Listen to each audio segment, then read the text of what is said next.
Bonjour à tous les deux. Merci d'avoir Bonjour. accepté mon invitation. Guillemette Faure, vous êtes journaliste, chroniqueuse au Monde Magazine, pardon. Thomas Huchon, vous êtes journaliste chez Spicy, spécialiste des réseaux sociaux. On va échanger ensemble sur les usages des réseaux sociaux et la polémique notamment qu'a suscité la suppression des comptes Twitter, Facebook, Instagram de Donald Trump. Mais d'abord, un mot quand même sur les usages des réseaux sociaux. Ils sont devenus incontournables, tout le monde le sait. Guillemette Faure, vous avez écrit un article vraiment très intéressant dans lequel je pense beaucoup de monde va se reconnaître, qui a été publié dans la revue des médias sur le site, on peut le voir sur le site de l'INA. Et notamment, vous vous interrogez la question des effets pervers de ce réseau social qui est Twitter chez les journalistes. Avant de parler des usages justement de ces réseaux sociaux, vous vous rappelez au début du papier qu'un des points stratégiques de la campagne de Joe Biden, ça a été d'avoir débranché justement Twitter. Et pourtant, du coup, le contraste apparaît comme étant un peu saisissant, puisqu'on a là un nouveau président élu qui s'est débarrassé de Twitter, alors que le précédent président des États-Unis lui-même s'est fait élire quand même sur la force, la puissance même des réseaux sociaux. Qu'est-ce qui s'est passé en 4 ans, Guillemette? Non, Trump, on peut dire qu'il a été élu, j'allais dire, il a fait campagne pour l'élection de 2016 avec seulement son gros avion et son compte Twitter. Et là, c'était pas le fait de ne pas utiliser Twitter, c'était le fait que les équipes de campagne de Biden de se retenir d'aller regarder ce qui se passait sur Twitter en se disant que quand on voit ce qui se passe sur Twitter, on a une perception du monde qui est en fait qui est celle des gens qui sont autour de nous. Et je trouve que ça ressemble un petit peu à la décision qu'avait prise Obama pour sa campagne de 2008 de ne pas installer son siège de campagne à Washington, mais de rester à Chicago, en se disant justement si quand les gens qui font la politique sont à Washington, ils sont contre eux et ils perdent le pouls du pays. Et là, c'était un peu la même chose. C'était si on est sur Twitter, on est contre soi et on a une vision tordue de la réalité. Et donc, pour moi, le changement, il est là entre les deux. Thomas, on peut être journaliste, notamment journaliste politique, et ne plus être sur Twitter, ou on peut être élu et faire de la politique sans être sur Twitter, sachant que souvent l'un ne va pas sans l'autre, puisque le journaliste scrute les déclarations des politiques sur Twitter, et souvent le politique lui-même scrute les commentaires et il prend la température des réactions des journalistes. Je crois que la situation du monde aujourd'hui fait que, comme vous l'avez rappelé, en fait, ces plateformes privées sont devenues un peu des infrastructures du débat public. Et donc, c'est très difficile de s'échapper complètement de ces plateformes et de ne pas exister du tout dessus. Probablement parce que la nature a horreur du vide et que quand il y a un vide, d'autres s'engouffrent à votre place. Donc, quand on cherche à exister, que ce soit un politique en campagne, que ce soit les journalistes qui veulent au minimum commenter, parfois critiquer ou contredire des discours politiques ou les replacer dans une forme de contexte, faire du fact-checking, ça devient très difficile de ne pas utiliser ces outils-là. Le problème, comme l'a rappelé Guillemette, c'est que ces outils, ils sont une forme de prisme. Ils posent une modification de notre perception de la réalité.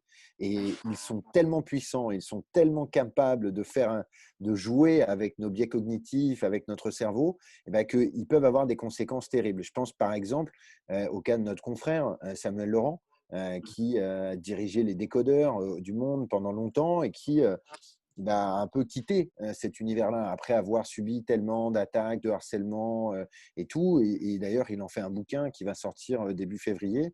Et lui, il pose cette question. Il pose la question, est-ce que Twitter va tuer la démocratie? Et il réfléchit justement à la responsabilité des politiques et des journalistes d'être allés sur ce réseau et, entre guillemets, en allant sur ces réseaux, de cautionner cette nouvelle vision à la fois du monde, mais surtout du débat politique. Tout ne peut pas se résumer en 140 ou en 280 signes. Parfois, la pensée est plus complexe. Parfois, on a besoin de plus que ça.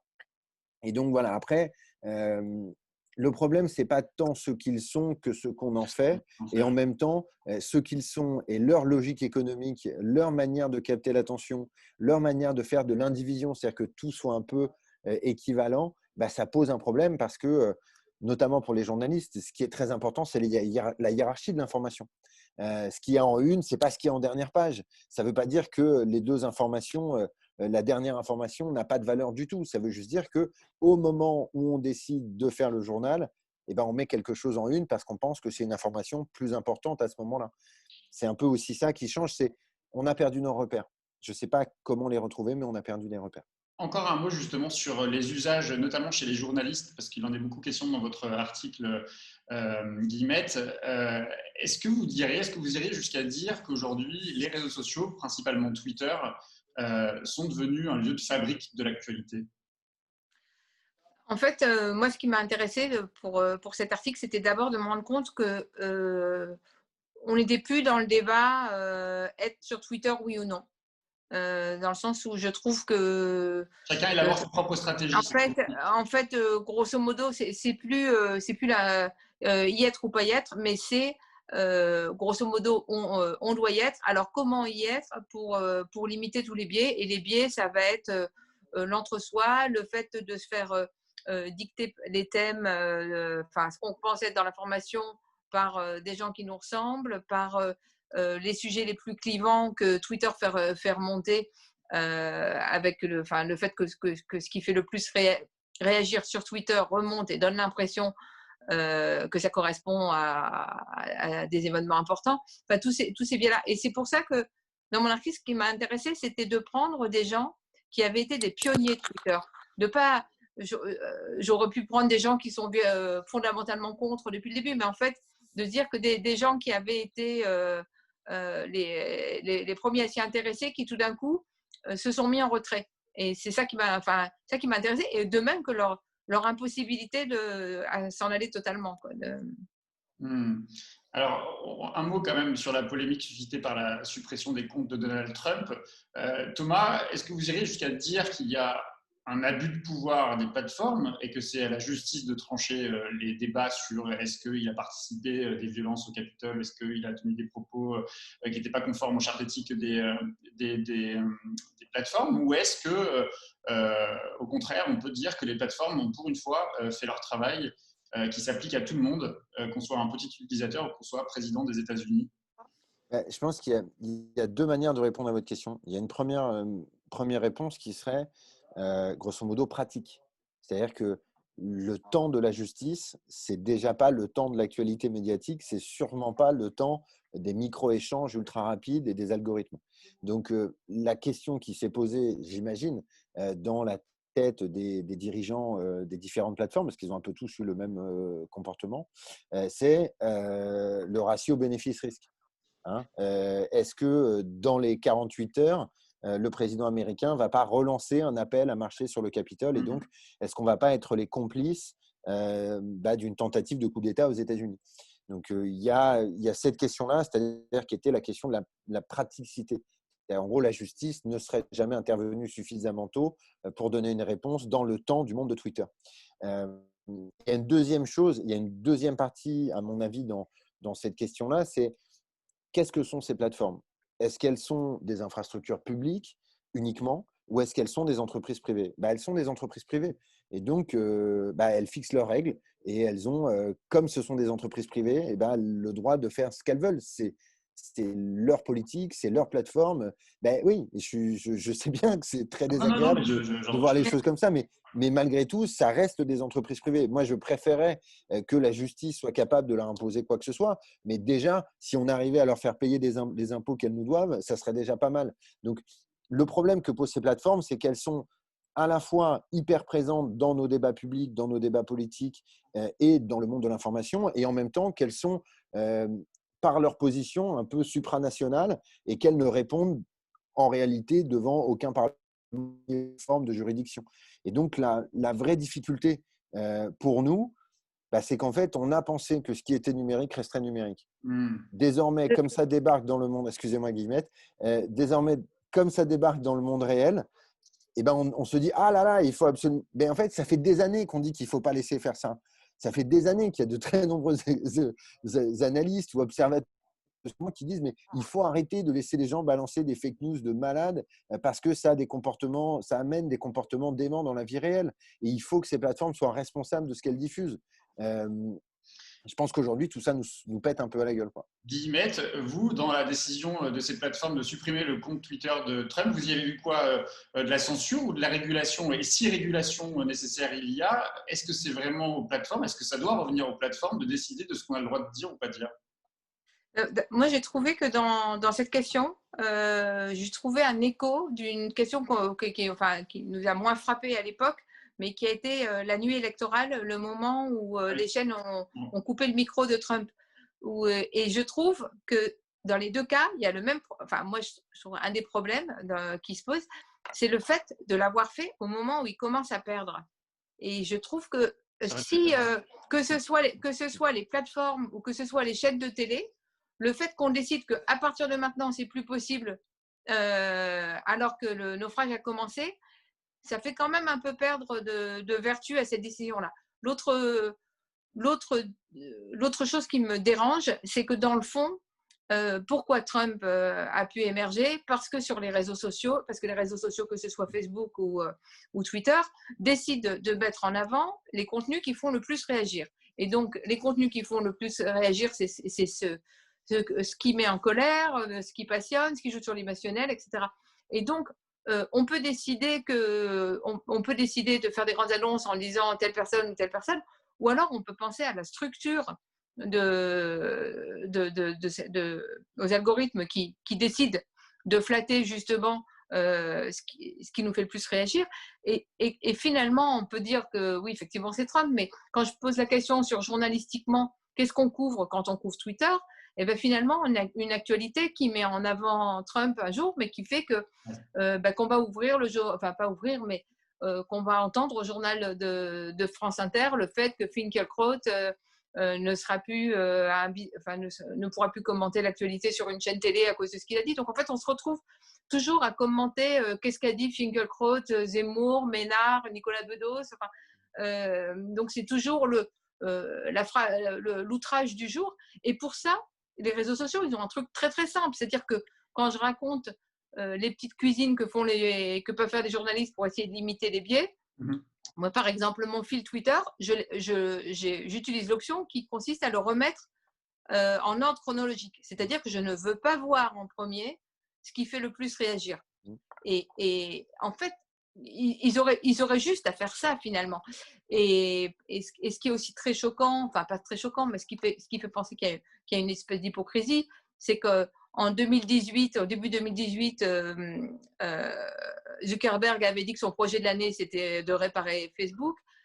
Jacques Dorsey, au printemps 2018, il avait dit bon, je vais faire travailler des groupes d'études pour avoir une conversation plus saine. Et au printemps de l'année dernière, il y a eu un article dans le Wall Street Journal pour dire qu'en fait, les groupes de chercheurs qui soi-disant devaient travailler pour Twitter et Jack Dorsey à ça, finalement, on leur a rien demandé du tout et ils ne faisaient rien du tout. Donc, on a quand même l'impression d'annonces de com au moment où on peut rien faire d'autre et que les trucs de fond qui pourraient être faits, c'est-à-dire que c'est quand même pas difficile de décider qu'on ne met pas en avant ce qui est le plus polarisant, le plus épidermique et qui va, parce qu'en fait ça fabrique un Trump, mais ça met en avant n'importe qui va dire des choses outrageuses et ça donne une prime à tous ces gens-là.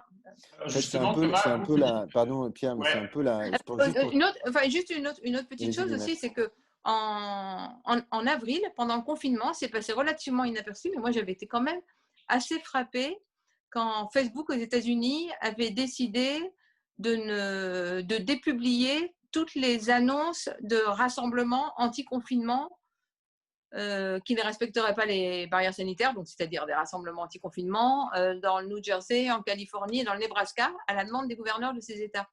Et que ce soit une bonne décision ou pas, je trouve que déjà, ça nous rappelait l'énorme pouvoir qu'ils avaient de décider ou pas d'accorder à des groupes l'autorisation d'indiquer leur rassemblement. Il y a une vraie hypocrisie en fait dans le comportement actuel des plateformes parce que en fait elles ont gagné énormément d'argent avec Monsieur Trump et avec tout ça, Facebook, c'est plus de 2 milliards de dollars empochés en publicité politique durant les 2 dernières années. C'est plus de 100 millions de dollars dépensés par les staffs de Trump sur Facebook pour diffuser des publicités ultra ciblées auprès des électeurs américains. Dans ces publicités ultra ciblées, il y a exactement les messages qui ont été bannis par la plateforme depuis mercredi. Donc, comment est-ce qu'on peut nous expliquer qu'on va prendre de l'argent et ne pas vérifier les messages pendant toute la campagne, et une fois que le mal est fait, grosso modo, qu'on a une grosse partie de l'Amérique qui est totalement radicalisée sur des mensonges démentiels, qui imaginent que des pédophiles satanistes dirigent le monde en secret. Enfin, on est quand même dans un truc assez costaud, quoi, hein, et qu'à la fin, tout ça, on dit que c'est plus acceptable.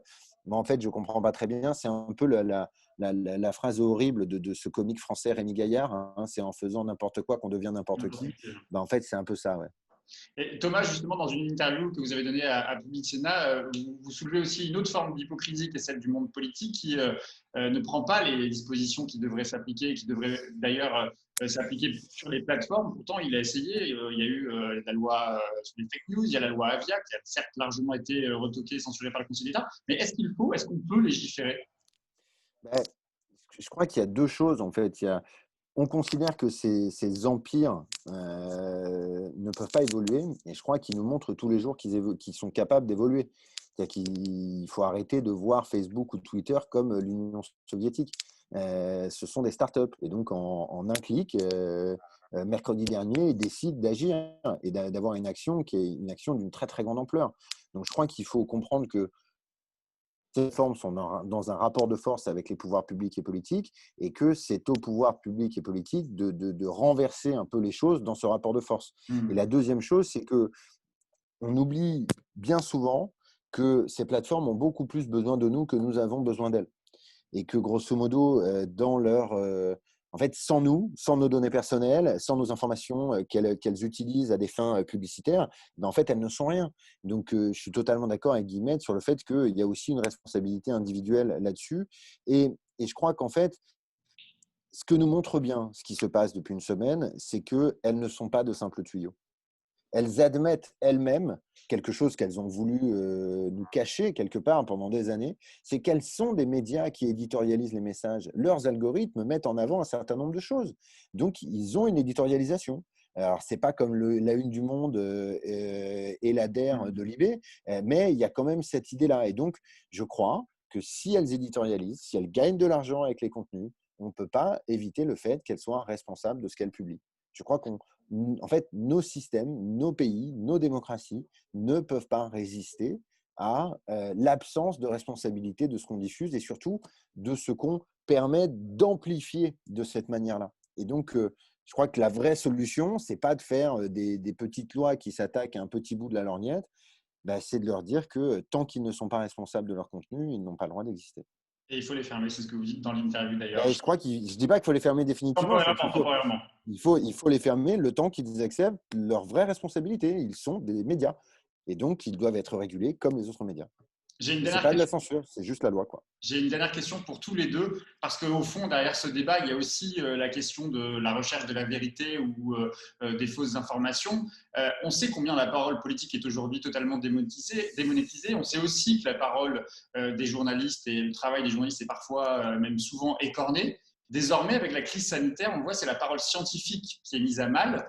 Si la contestation va jusqu'à la connaissance scientifique, alors qu'est-ce qu'il reste aujourd'hui? Qu'est-ce qui existe comme espace commun de débat? Allez, Guillemette, bon courage. Guillemette, d'ailleurs, vous dites que Twitter, il ne faut pas le prendre pour plus que ce que ça n'est, c'est un espace de conversation. Non, ce qui me frappe, c'est que les mesures que chacun prend pour essayer de limiter les dégâts de Twitter, donc dans les journalistes que j'ai interrogés pour la revue de l'INA, c'est par exemple ne pas voir, par exemple, le journaliste qui supprime les notifications pour ne pas voir ce qu'on dit, ce qu'on répond à son poste. Ou c'est des gens qui refusent de répondre et qui répondent en messagerie privée. Donc et je me dis, c'est quand même frappant que l'idée que ce que Twitter a mis le premier en avant, c'est on est un site où on va avoir des conversations, et qu'en fait, tous les petits aménagements qu'on fait, c'est justement pour essayer de masquer les conversations. Donc, c'est ça qui m'a… Après, sur la question des lieux de débat, c'est vrai que quand on voit maintenant les gens dire bon bah puisque c'est comme ça, on part sur Signal, etc. C'est pas forcément quand on si la solution c'est que chacun se trouve son propre Propre espace. son propre espace.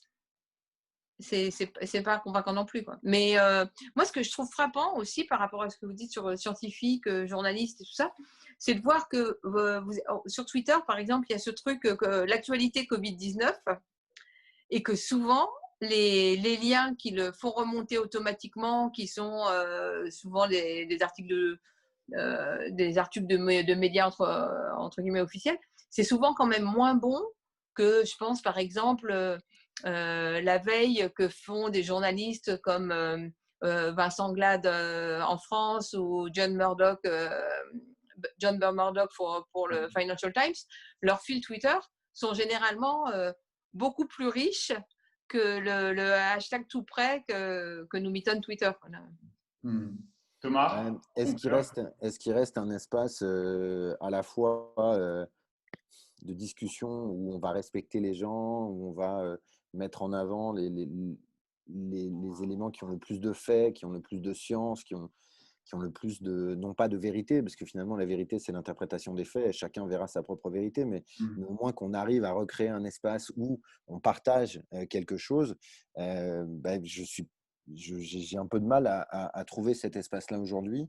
Et justement, vous savez, je crois que le problème, il est pas uniquement pour notre génération, il est aussi pour les plus jeunes qui au travers de ces plateformes, construisent leur vision du monde et qui vont avoir une vision du monde qui est totalement biaisée et qui n'est pas biaisée parce qu'ils sont exposés à des fake news, il est biaisé parce que quelque part, eh bien, les algorithmes, comme l'a très bien rappelé Guillemette, font beaucoup plus appel à nos émotions qu'à notre réflexion.